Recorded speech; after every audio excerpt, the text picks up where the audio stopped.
My life was a puzzle of discarded things, a mosaic of what this city threw away, and I was the artist.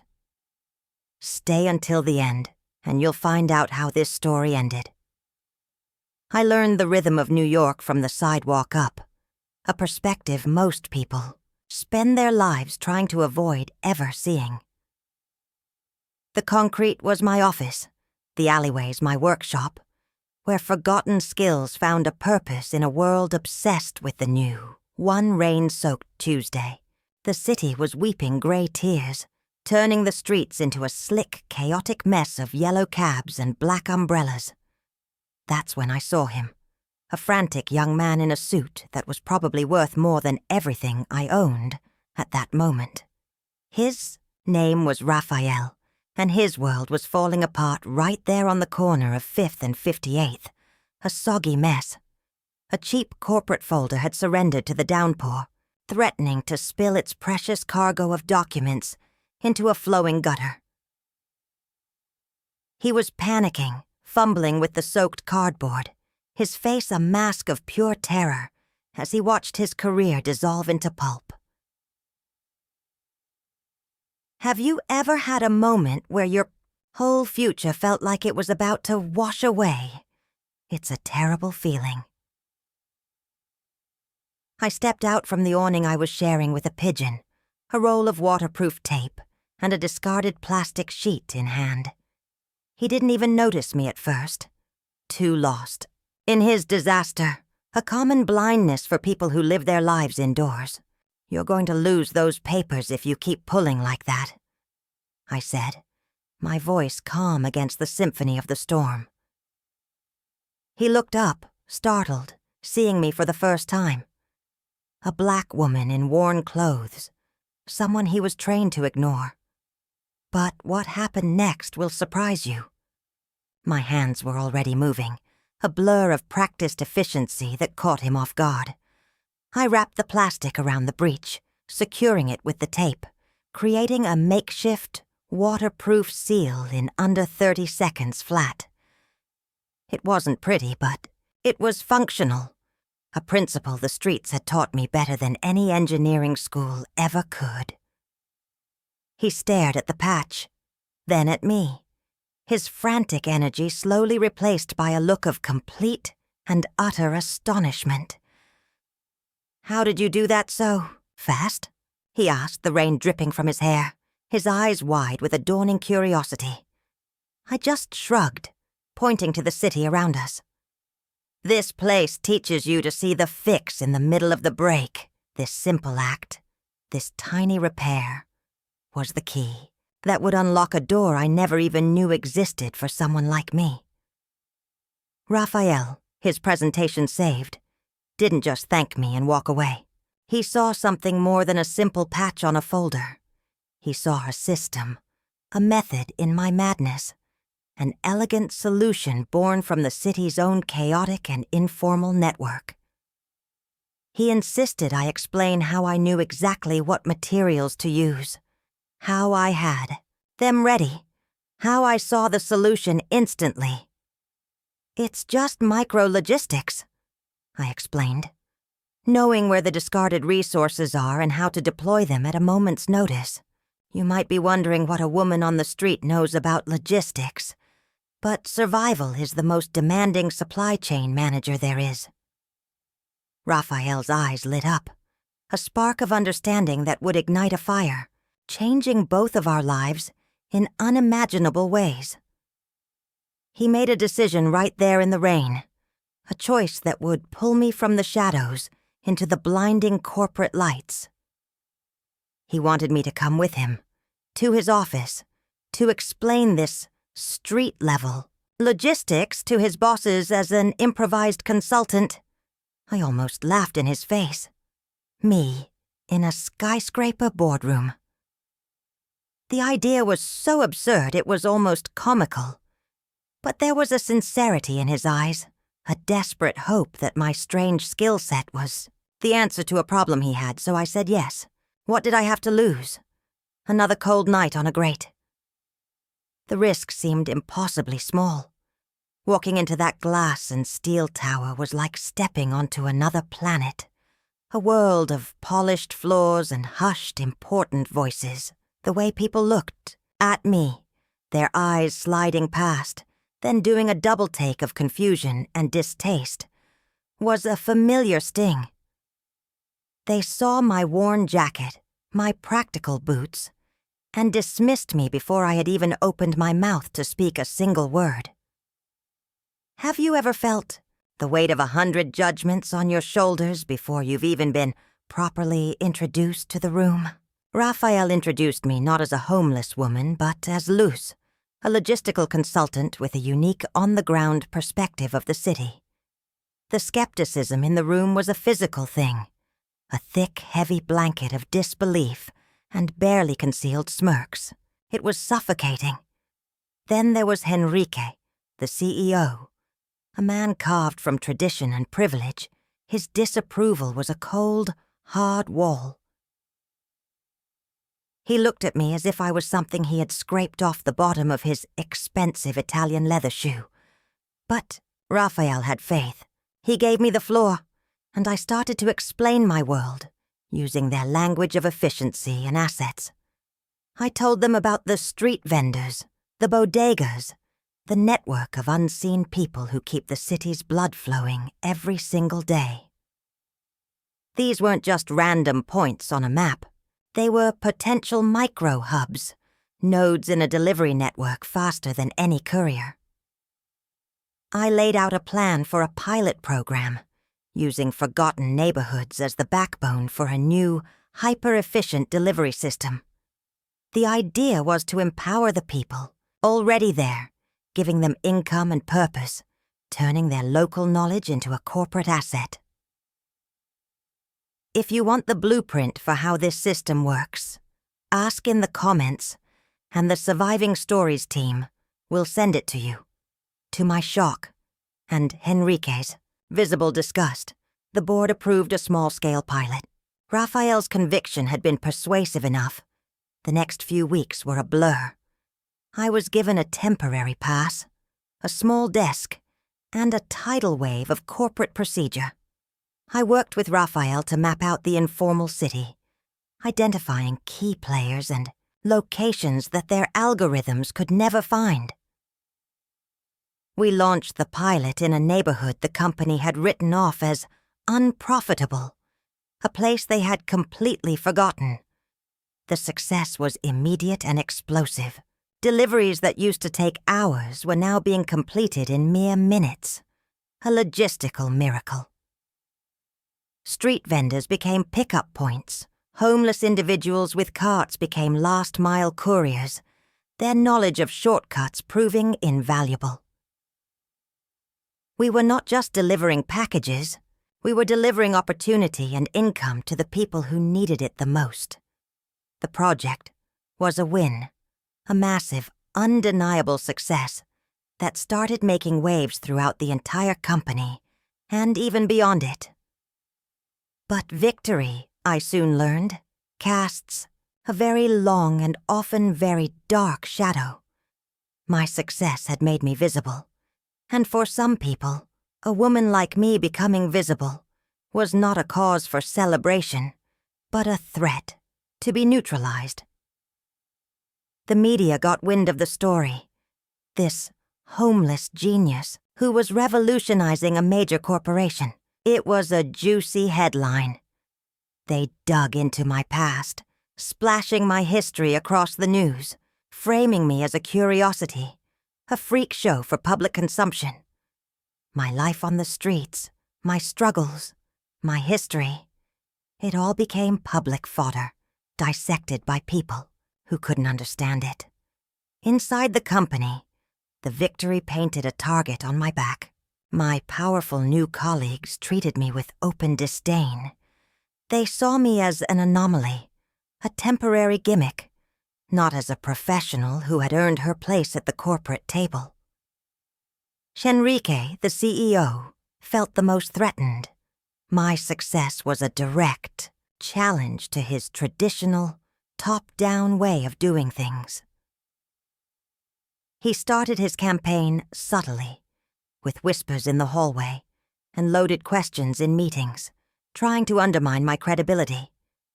He'd dismiss my data, calling it anecdotal, and frame the project's success as a fluke, a lucky break that couldn't be replicated.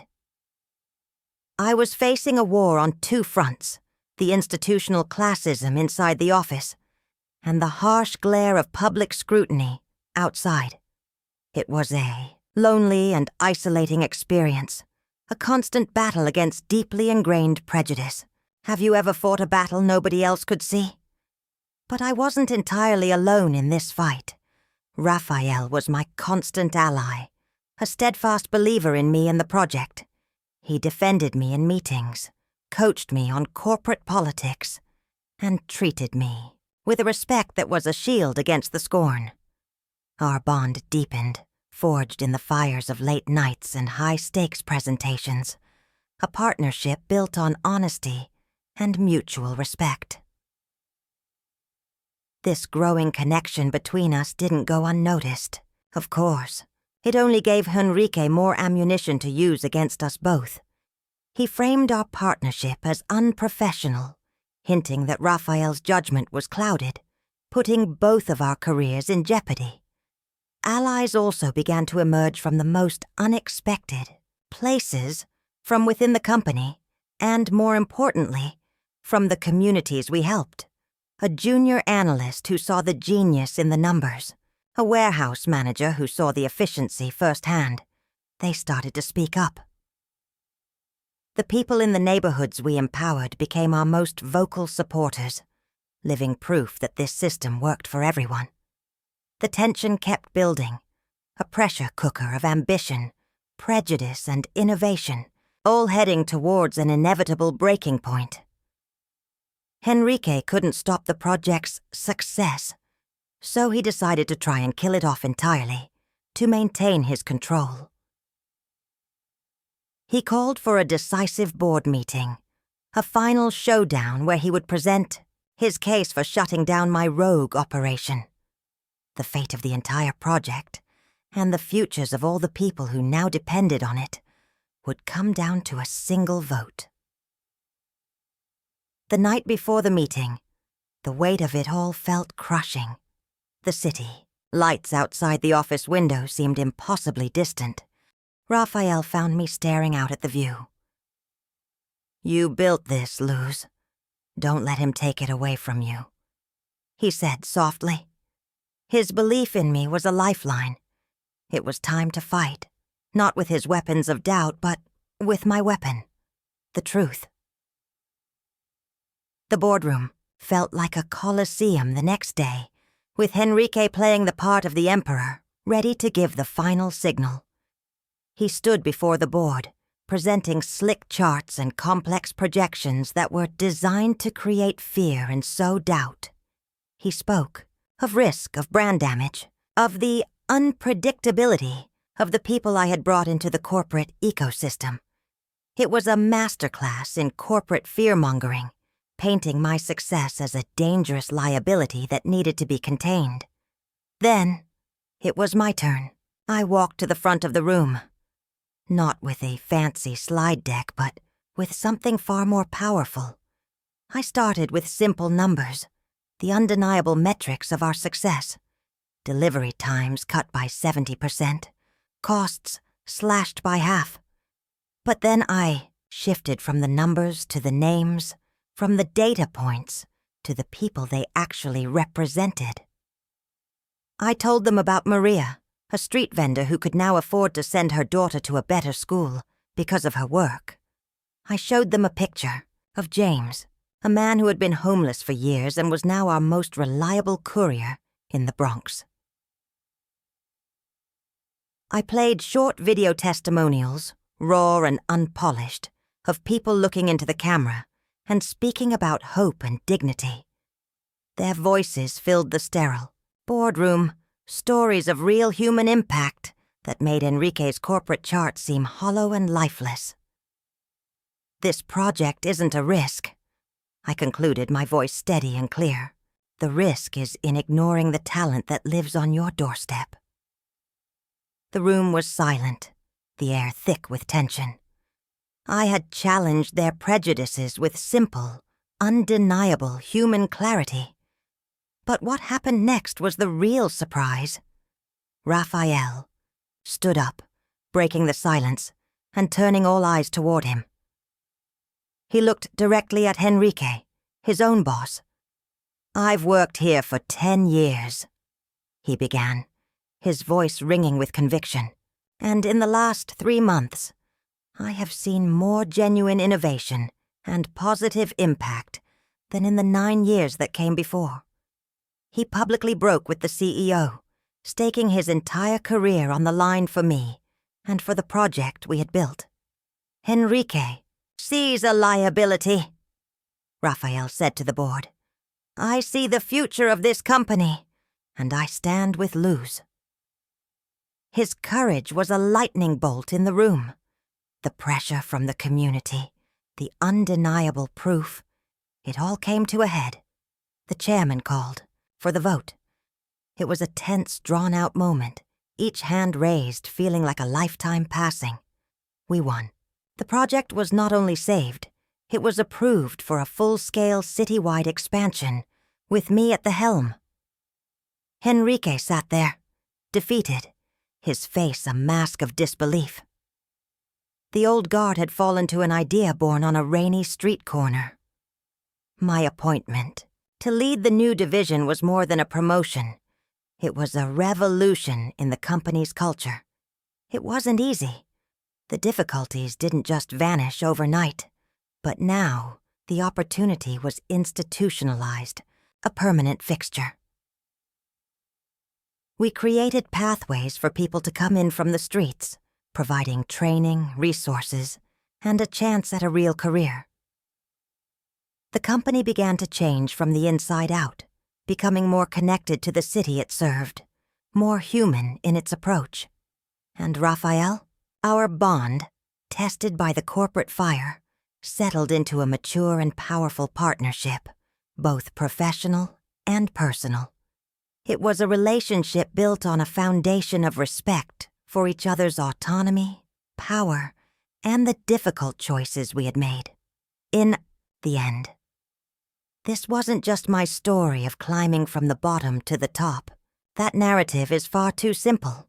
It was the story of building a future that was more practical, more human, and more collective than the one before. I started this journey with nothing but my own ingenuity and the city's leftovers, fixing what the world saw as broken. I found that the most broken thing of all was the system that overlooked so much potential, so much talent, so much humanity.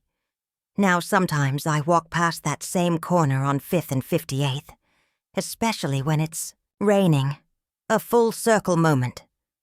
The city still weeps its gray tears, but I am no longer on the outside looking in, shielded by a temporary awning.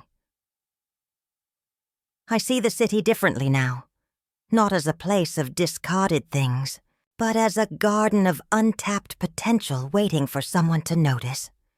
This whole journey started with a simple repair, a patch to stop a leak, a small act of practical kindness. It proves that sometimes the biggest changes don't start in a boardroom, but with a quiet solution on a wet city street. What do you think about a business taking a chance on an unconventional idea like this one? It's a risk. My new role wasn't just a title on a door. It was a statement that echoed through the entire corporate structure. Hiring me changed the rules of the game. Suddenly, experience wasn't just about a resume filled with Ivy League degrees. It was about lived experience, about resilience, about seeing the world from a perspective that the boardroom had never considered. My first act as head of the new Community Logistics Division was to build a team that reflected the city itself. I hired Maria, the street vendor, to manage our downtown hub. Her knowledge of the neighborhood was better than any map. I brought in James as a lead training coordinator for new couriers. Who better to teach the routes than the man who knew every shortcut? Henrique and his allies watched from the sidelines. waiting for me to fail, certain this experiment would come crashing down.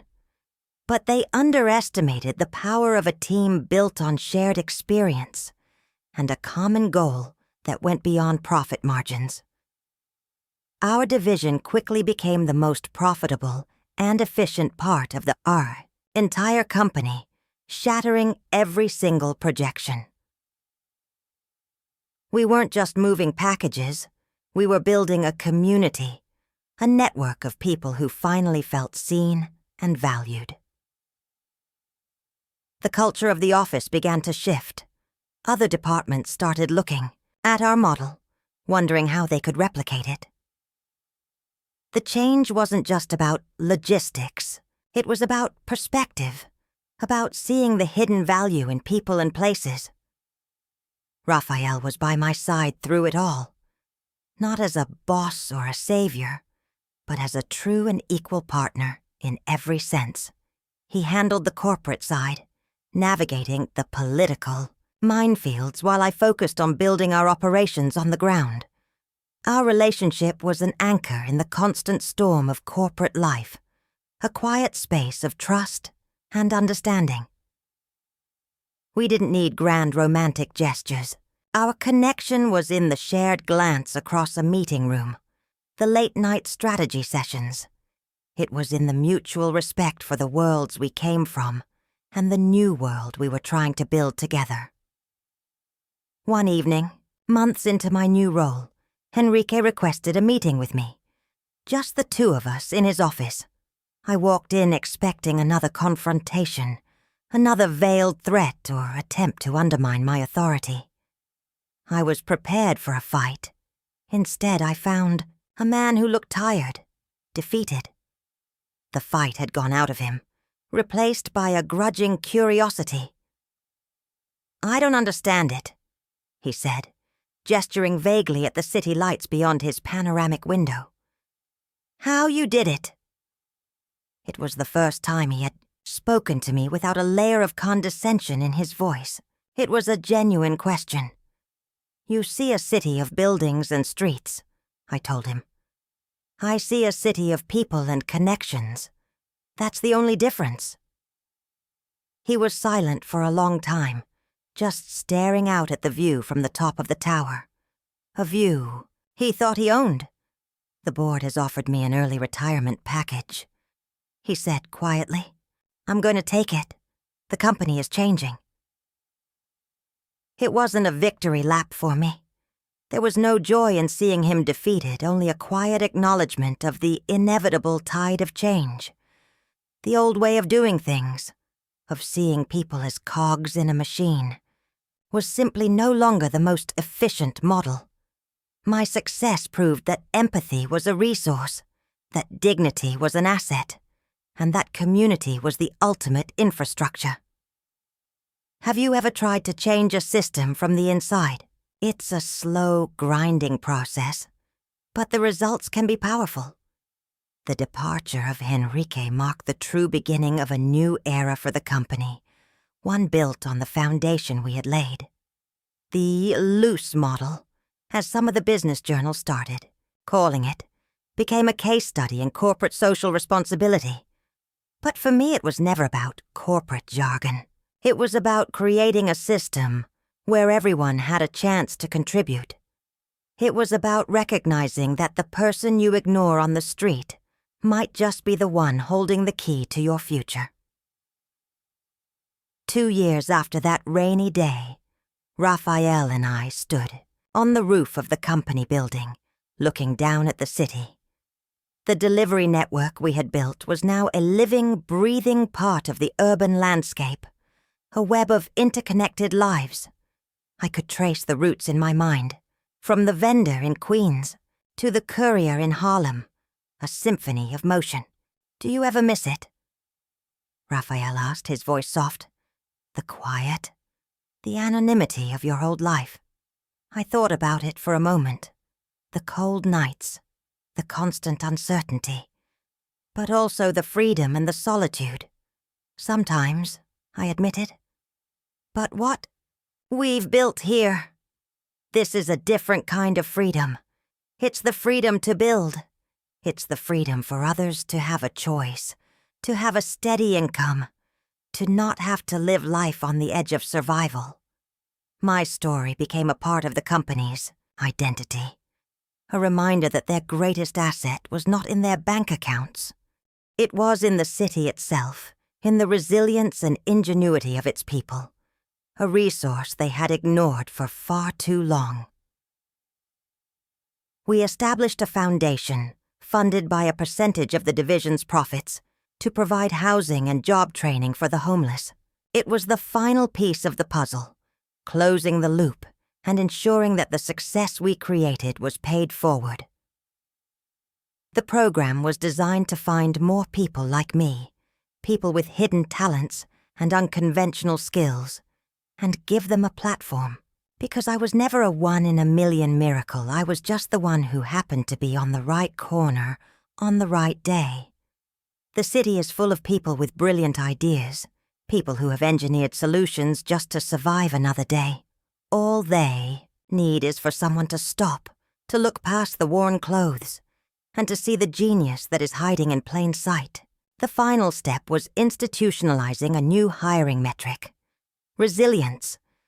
It was a quality we actively sought out and rewarded. We started valuing the problem-solving skills learned in the real world as highly as the theories learned in a classroom.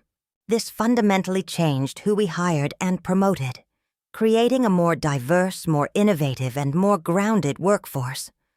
The romance with Raphael continued to be a quiet strength, a partnership that thrived away from the corporate spotlight. Our power was in our balance. He understood the world of glass towers, and I understood the world of concrete streets.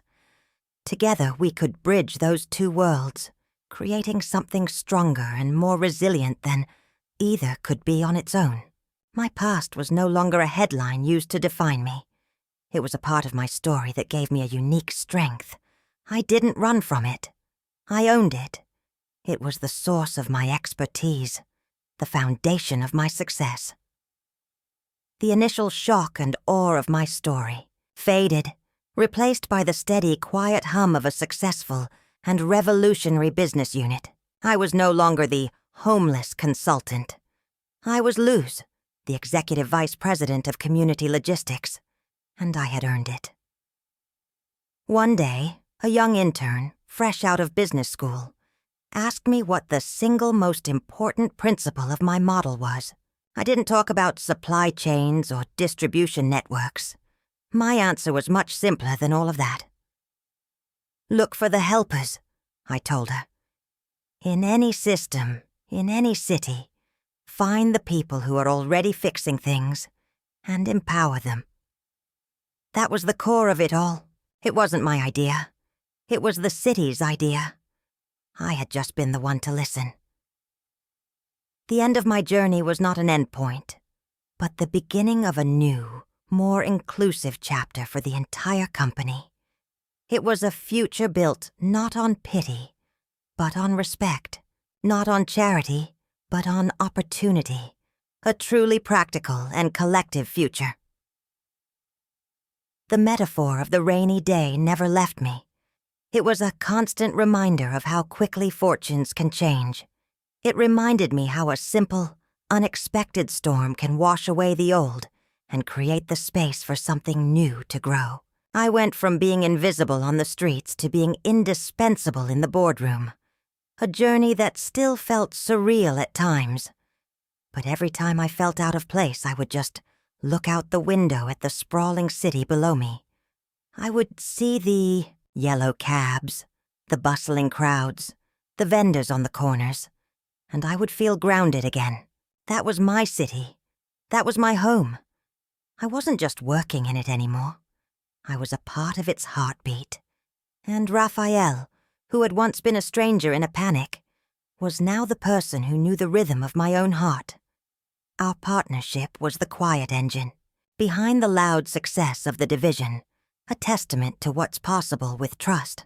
The company learned a valuable lesson, that true innovation often comes from the margins, from the edges of society. It doesn't always wear a suit and tie, Sometimes it wears worn-out boots and carries a roll of waterproof tape. What started as a desperate attempt to save a few documents ended up saving the soul of an entire corporation. It gave it a new purpose, a new connection to the community it served, and a new understanding of where value comes from. And I, Luz, a woman the world had thrown away, found my purpose not in being saved, but in showing others the way.